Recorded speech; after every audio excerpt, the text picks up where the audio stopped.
Should you enable protected management frames on your Wi-Fi networks? Let's find out.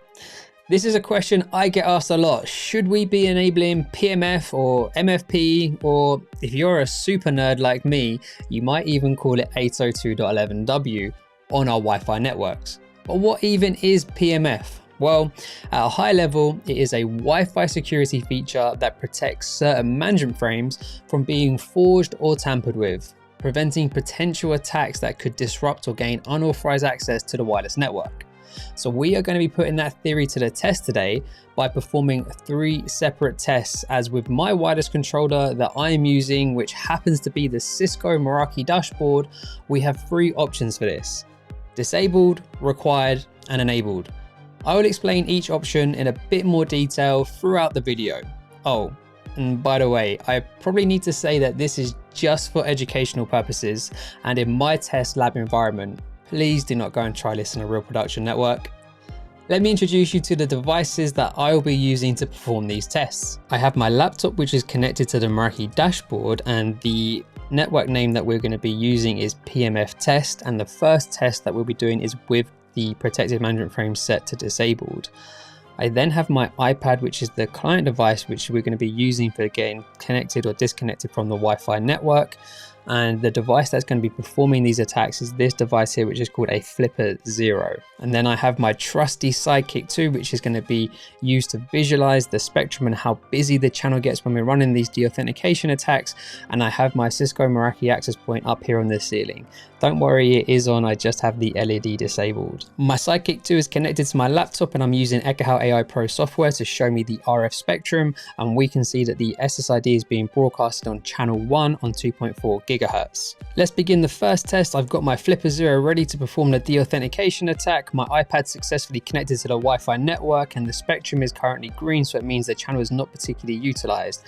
As I begin the deauthentication attack, what you notice is my iPad straight away gets disconnected from the Wi-Fi, but take a look at that RF spectrum on the channel here has gone extremely red. This means that it's very utilized. So because this Flipper Zero device is constantly broadcasting deauthentication frames, it's heavily utilizing the channel. My iPad, it cannot connect to that network we was connected to before, tries to connect to a different SSID, and when I try to go back to it, it doesn't let me connect. It actually thinks that I'm putting in the incorrect password. So if this was a device in your production environment and this attack began and you haven't got PMF enabled on your Wi-Fi network, you can see the damage that it will actually do and how your device will just completely get disconnected.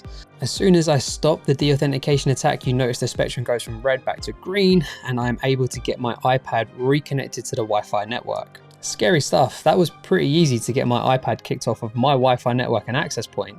Imagine if I had a honeypot AP set up on another channel with the same network name. There's a good chance my iPad would try to reconnect to that honeypot AP, and if it did, I could then potentially put in my credentials, which could get harvested and then used maliciously. So obviously we want to try and avoid that as much as possible in our production networks. Let's move on to the second test, and we have a couple of options here to either set PMF to enabled or to required. So what is the difference? If I set this to enabled, what this will allow for any devices that connect to the network, if they support PMF, they will connect and they will use protected management frames.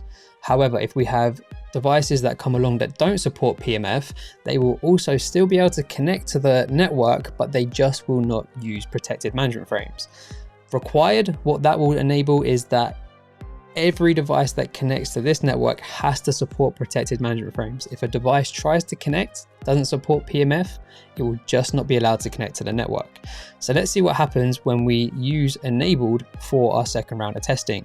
Before I start the test, we can see the RF spectrum on channel 1 is yellow and green, so it's not been very highly utilized. And as soon as we start the deauthentication attack, we can see that the channel goes really red, so it's being very utilized at the moment. But what do we notice here? My iPad stays completely connected the whole time.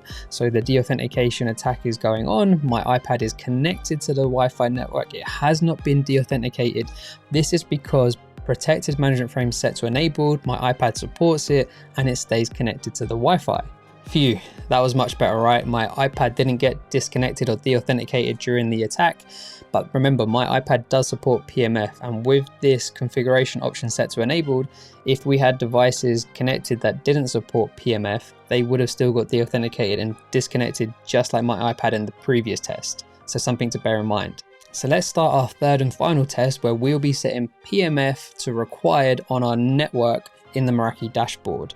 iPad is connected to the network okay, the channel is nice and quiet, we begin the deauthentication attack.